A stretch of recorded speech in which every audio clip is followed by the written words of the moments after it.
speak English fluently. Hello and welcome to Oxfame English program. You know what? Today, while taking online class, I was encountered with a very bizarre, strange question that I'd like to share with you, and I'm sure enough you are going to learn something beautiful. वो क्या है? आज ये पूछा गया कि the और दी कहाँ बोलेंगे? THE को द कहाँ बोलेंगे और THE को दी कहाँ बोलेंगे? राइट? तो आइए इस कंफ्यूजन को भी आज हम लोग डाइल्यूट कर लेते हैं. वाउल साउंड के पहले VOWEL, जिसको हम वॉवेल कहते हैं, right pronunciation is vowel. Vowel sound के पहले दी बोला जाएगा, जैसे दी इंडियन नेशन, और कॉन्सोनेंट साउंड के पहले द बोला जाएगा the Times of India. Is the clear?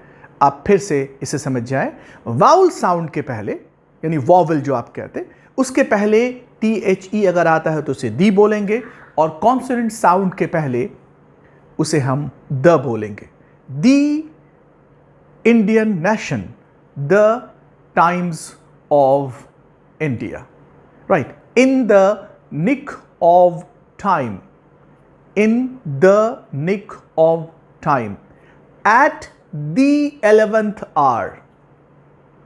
Right?